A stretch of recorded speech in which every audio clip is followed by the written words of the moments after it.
ओम शांति। आज 23 जनवरी 2025 के साकार मधुर महावाक्य है। सद्गुरुवार वरदानी दिवस की बहुत बहुत हार्दिक शुभकामनाएं। परम सतगुरु अपना वरद हस्त सिर पर रखते हुए वरदानी दृष्टि देते हैं।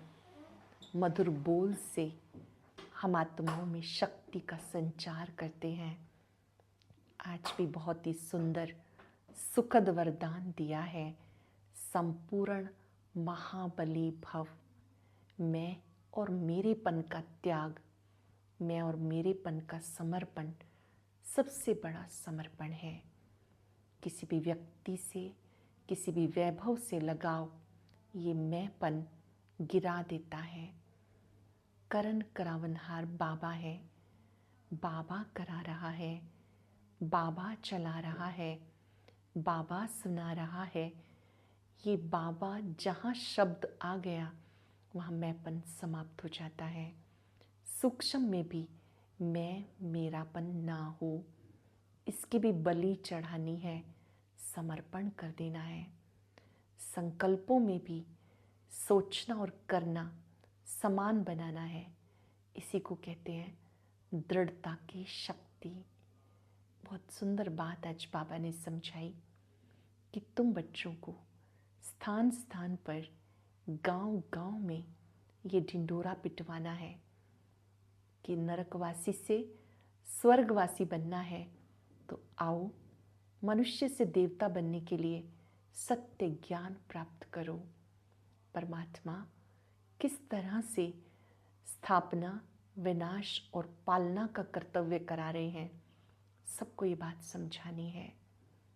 सबसे पहले पक्का निश्चय कराओ, मैं आत्मा हूँ, मैं शिव बाबा का बच्चा हूँ।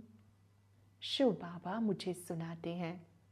ये सत्य ज्ञान स्वयं निराकार शिव ने प्रजापिता ब्रह्मा मुख से दिया है। इसे सुनने वाला मैं ब्राह्मण हूँ, पक्का ब्राह्मण हूँ। कोई भी आए तो उन्हें सबसे पहले बाप का परिचय दो, 84 के चक्र का ज्ञान दो। जब ये बात समझाएंगे तो निश्चय बुद्धि बन जाएंगे। ये रास बताना है, ब्रह्मा सो विष्णु, विष्णु सो ब्रह्मा कैसे बनते हैं। ये जो गायन है, आपे ही पूज्य आपे पुजारी, ये किसका गायन है, ये बात अच्छी तरह से समझानी है। शिव बाबा की महिमा और श्री कृष्ण जी की महिमा में बहुत अंतर है। निराकार शिव की महिमा है पतियों का पति, पिताओं का पिता, वृक्षपति। श्री कृष्ण जी की महिमा है सर्वगुण संपन्न, 16 कला संपूर्ण, संपूर्ण निर्विकारी, मर्यादा पुरुषोत्तम। शिव रच्यता है, श्री कृष्ण जी उनकी प्रथम पवित्र रचना है। बहुत सुंदर बात बाबा ने समझाई। कोई भी आता है तो उन्हें ज्ञान की बातें बड़े प्रेम से समझाओ। प्रदर्शनी होती है, बहुत भीड़ होती है। प्रदर्शनी में बहुत सारे चित्र लगाए जाते हैं, बहुत से लोग आते समझने के लिए। तो बाबा कहते भीड़ में टाइम वेस्ट नहीं करना, अपना भी नहीं और दूसरों का भी नहीं। उन्हें कहना है आप कल भी आएं, आप इसे समझ सकते हैं। और उस प्रदर्शनी को रखो 1 मास तक, 10 दिन तक। केवल एक ही दिन में इतने सबको संदेश नहीं मिल सकता। बाबा ने बहुत अच्छी बात कही, हम बच्चों को हनुमान जी से एक गुण उठाना है। शास्त्रों में यादगार है कि हनुमान जी जहाँ भी सत्संग होता था, बड़ी निर्माणता से ऐसे ही पीछे पीछे जाके बैठ जाते थे। बाबा कहते आपको भी और सत्संगों में जाना है। और ऐसा नहीं कि खाली सुन के आ जाओ, नहीं, आप उनको परिचय दे करके आओ। सत्य परम पिता, सत्य ज्ञान सागर कौन है उसे जानो। माला जपते हैं, राम राम बोलते हैं, लेकिन राम, सच्चे राम कौन से हैं, कब आते हैं। श्रीमद् भगवद गीता में बहुत सुंदर समझानी है पुरुषोत्तम संगम युग की। जब भगवान आते हैं तो ये पुरुषोत्तम संगम युग है। ये बात सबको समझानी है। चलते फिरते आज इस स्मृति में रहना है, मैं संपूर्ण महाबली आत्मा हूँ। बाबा करा रहे हैं, बाबा चला रहे हैं, वही करन करावनहार हैं। सूक्ष्म मैंपन का भी त्याग कर देना है। करन करावन हार वो स्वयं है, उसका ही शुक्रिया करते रहना है और उनके वरद हस्त को फील करना है कि वो हमें बहुत शक्तियाँ देते हैं, प्यार देते हैं और हमें गुण सिखाते हैं।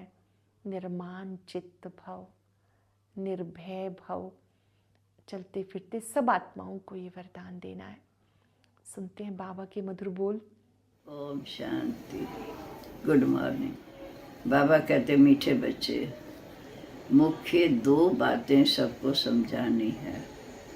एक तो बाप को याद करो, दूसरा 84 के चक्र को जानो, फिर सब प्रश्न समाप्त हो जाएंगे। प्रश्न है, बाप की महिमा में कौन से शब्द आते हैं जो श्री कृष्ण की महिमा में नहीं है। वृक्षपति एक बाप है, श्री कृष्ण को वृक्षपति नहीं कहेंगे। पिताओं का पिता, पतियों का पति एक निराकार को ही कहा जाता है, श्री कृष्ण को नहीं। दोनों की महिमा अलग अलग है। दूसरा प्रश्न है, तुम बच्चे गांव-गांव में कौन सा ढिंडोरा पिटवा सकते हो। गांव-गांव में ढिंडोरा पिटवा दो कि मनुष्य से देवता, नरकवासी से स्वर्गवासी कैसे बन सकते हैं, आकर समझो। स्थापना विनाश कैसे होता है, आकर समझो। गीत है, तुम ही हो माता पिता, तुम ही हो। ओम शांति। इस गीत के पिछाड़ी जो लाइन आती है, तुम ही नैया तुम ही खिवैया, नैया हम खिवैया बाबा, ये रॉन्ग है। जैसे आपे पूज्य आपे पुजारी बन जाते, ये भी वैसे हो जाता। गीत की लाइन है, तुम ही हो माता पिता, तुम ही हो, तुम ही हो बंधु सखा, तुम ही हो। इस गीत के पिछाड़ी जो लाइन आती है, तुम ही नैया तुम ही खिवैया, ये रॉन्ग है। जैसे आपे पूज्य आपे पुजारी कहते हैं, ये भी वैसे हो जाता। ज्ञान की चमक वाले जो होंगे वो झट इस गीत को बंद कर देंगे, क्योंकि बाप की इंसल्ट हो जाती है। अब तुम बच्चों को तो नॉलेज मिली है, दूसरे मनुष्यों को ये नॉलेज होती नहीं। तुमको अभी ही मिलती है, फिर कभी नहीं होती। संगम पर ये नॉलेज मिलती है, फिर से कभी नहीं मिलती। गीता के भगवान की नॉलेज पुरुषोत्तम संगम युग पर ही मिलती है। इतना समझते हैं, परंतु कब मिलती, कैसे मिलती, ये भूल गए हैं। गीता है धर्म स्थापना का शास्त्र, और कोई शास्त्र धर्म स्थापनार्थ नहीं कर सकते। शास्त्र अक्षर ही भारत में ही काम आता है। सर्वशास्त्र में शिरोमणि, सब शास्त्रों में बाप की शिरोमणि श्रीमत, सर्वशास्त्र में शिरोमणि है गीता। बाकी ये सब धर्म जो हैं, ये पिछाड़ी में आने वाले हैं, उनको शिरोमणि नहीं कहेंगे। बच्चे जानते हैं कि वृक्षपति एक बाप है, वो हमारा बाप भी है, पति भी है और सबका पिता भी है। उनको पतियों का पति, पिताओं का पिता कहा जाता। ये महिमा एक निराकार बाप की गाई जाती है। श्री कृष्ण की और निराकार बाप की महिमा में भेंट की जाती। श्री कृष्ण तो है नई दुनिया का प्रिंस, वह फिर पुरानी दुनिया में संगम युग पर आकर कैसे राजयुग सिखाएगा। अब बच्चे समझते हैं कि इस समय में स्वयं भगवान अर्थात शिव बाबा पढ़ा रहे हैं। तुम पढ़कर देवी देवता बनते हो। पीछे फिर ये ज्ञान चलता नहीं, प्रायलोप हो जाता। इतना रहता जैसे आटे में नमक, फिर चित्र जाकर बचते हैं। वास्तव में कोई का चित्र बीज अर्थार्थ नहीं है। पहले पहले बाप का परिचय मिल जाएगा तो तुम कहेंगे ये तो भगवान समझाते हैं, वह तो स्वतः ही बताएंगे। तुम प्रश्न क्या पूछेंगे? पहले तुम बाप को पहचानो। बाप आत्माओं को कहते हैं मुझे याद करो। बस 2 बातें याद करो। बाप कहते हैं मुझे याद करो और 84 के चक्र को याद करो। ये 2 मुख्य बातें ही समझानी है। बाप कहते तुम अपने जन्मों को नहीं जानते हो, ब्राह्मण बच्चों को ही कहते हैं, और तो कोई भी इन बातों को समझ ना सके। प्रदर्शनी में देखो कितनी भीड़ लग जाती है। समझते इतने मनुष्य जाते हैं तो ज़रूर कुछ देखने की चीज़ है। घुस पड़ते हैं, एक एक को बैठ के समझाएं तो मुख थक जाएगा। तब क्या करना चाहिए? प्रदर्शनी मास भर चलती रहे तो कह सकते हैं आज भीड़ है, कल परसों आ जाना।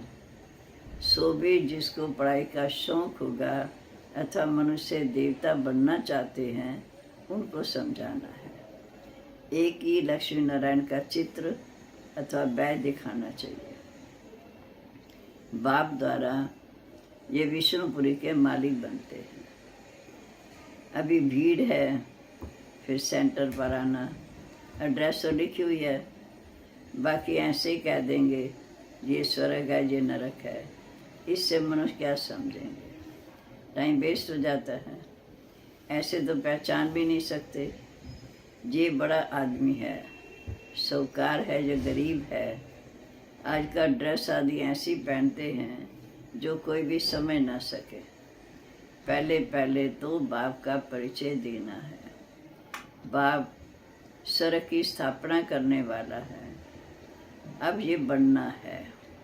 एम ऑब्जेक्ट सामने है, माना लक्ष्मी नारायण हमारी एम ऑब्जेक्ट है। बाप कहते हैं ऊंचे तो ऊंचा मैं हूँ, मुझे याद करो। ये वंशीकरण मंत्र है ना।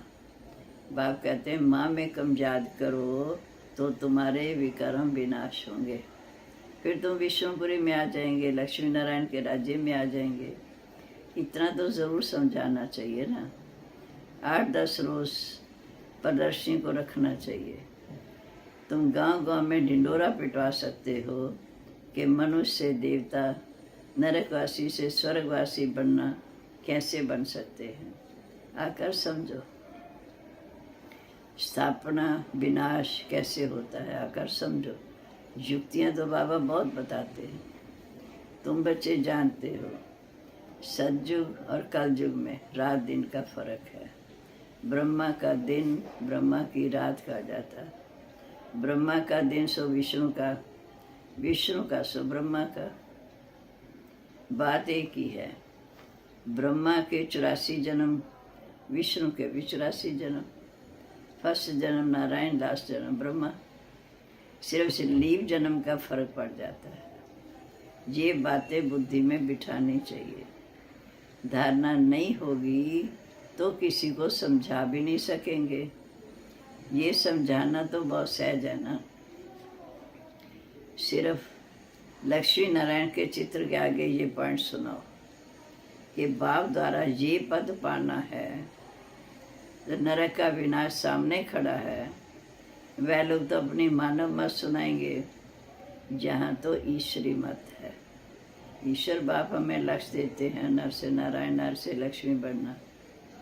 जो आत्माओं को ईश्वर से मत मिली है, निराकार आत्माओं को निराकार परमात्मा की ही मत मिलती है। बाकी सब है मानव मत। रात दिन का फर्क है। सन्यासी उदासी आदि तो ये मत दे न सके। ईश्वरी मत सारे कलम में एक ही बार मिलती है। जब ईश्वर आते हैं उनकी मत से हम ऐसा बनते हैं, अर्थात श्री लक्ष्मी नारायण जैसा पद पाते हैं। वो आते ही हैं देवी देवता धर्म की स्थापना करने। ये भी पॉइंट धारण करनी चाहिए जो समय पर काम आए। मुख्य बात थोड़े में समझानी हो सकती है। एक लक्ष्मी नारायण के चित्र पर समझाना भी काफ़ी है। ये है एम ऑब्जेक्ट का चित्र। भगवान ने जो नई दुनिया रची, भगवान ने पुरुषोत्तम संगम युग पर ही हमें आकर पढ़ाया। इस पुरुषोत्तम संगम युग का किसी को पता नहीं।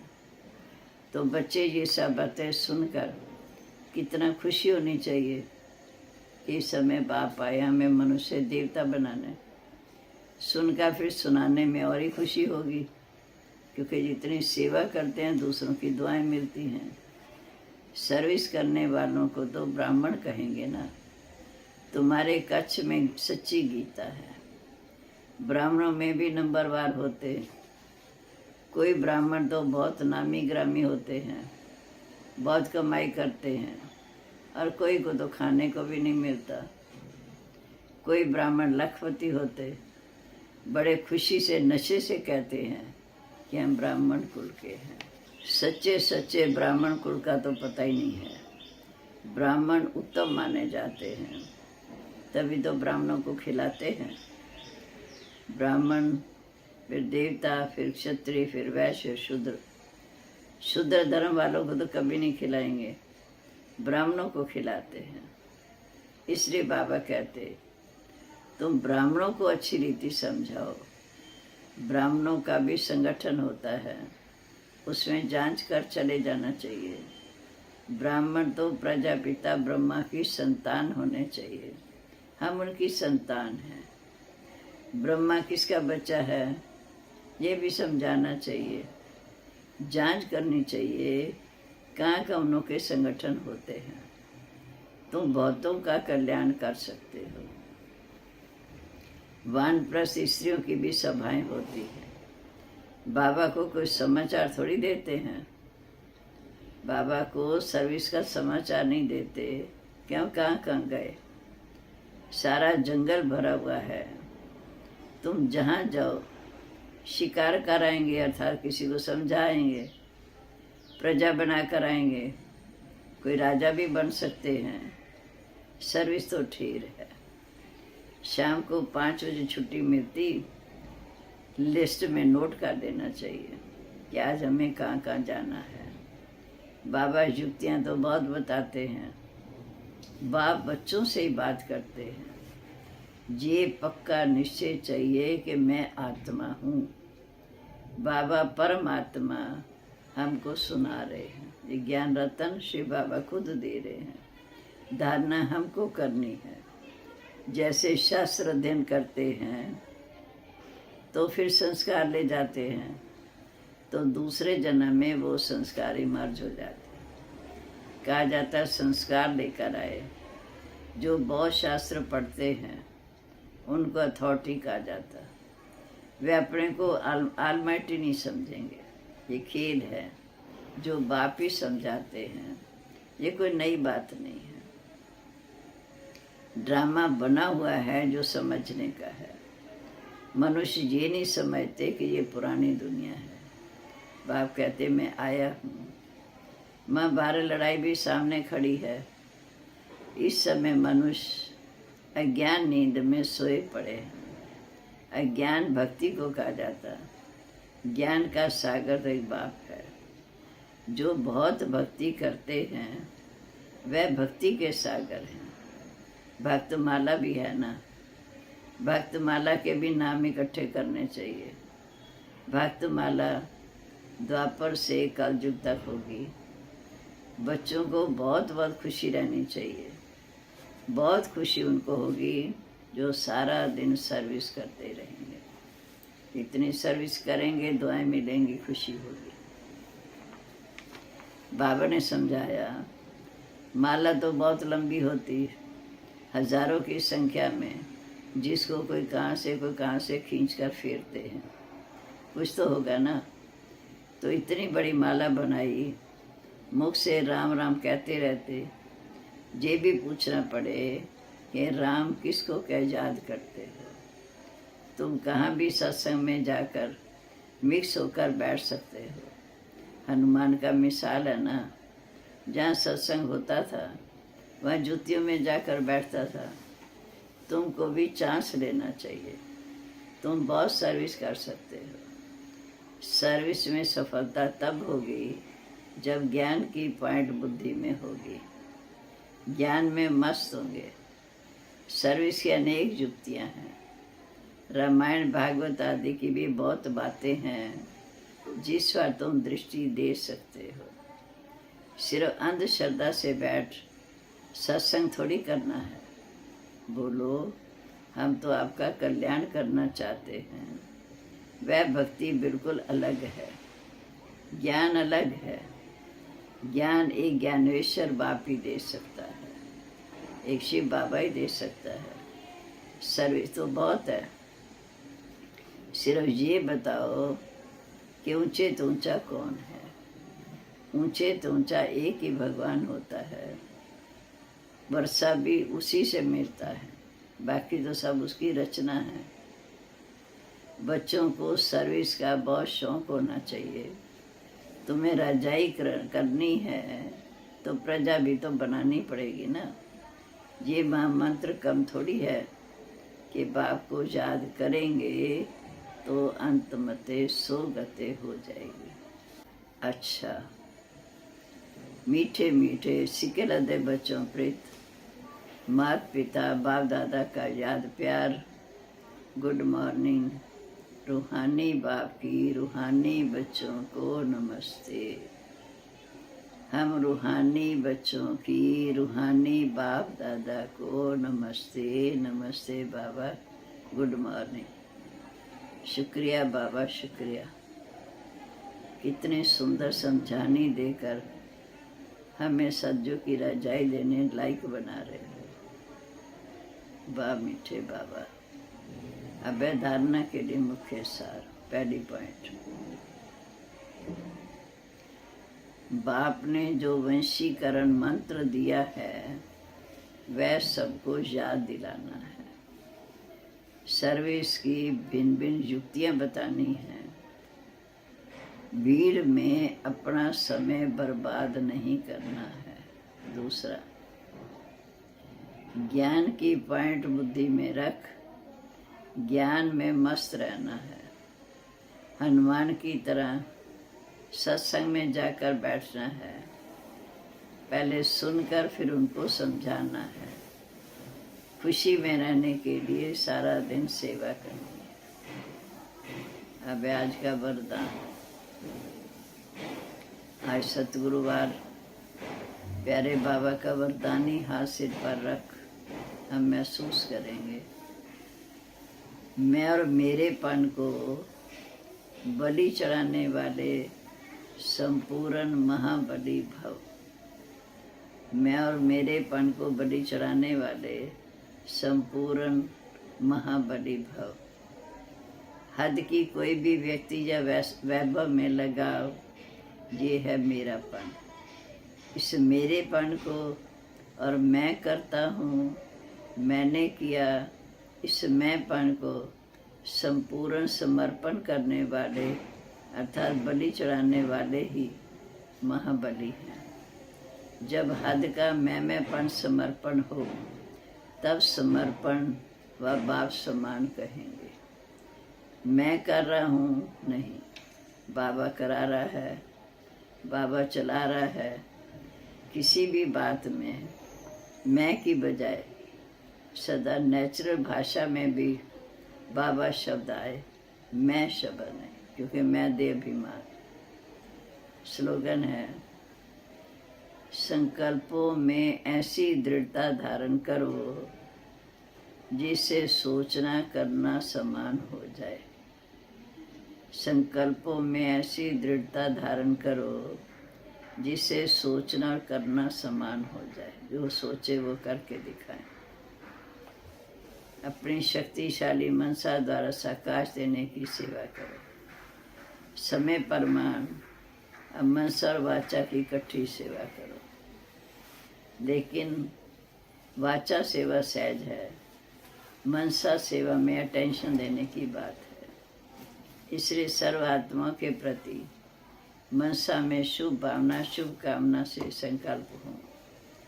बोल में मधुरता, संतुष्टता, सरलता की नवीनता हो तो सहज सफलता मिलती रहेगी। ओम शांति। अब आज का अव्यक्त इशारा और ज्ञान मोती भी अवश्य सुने।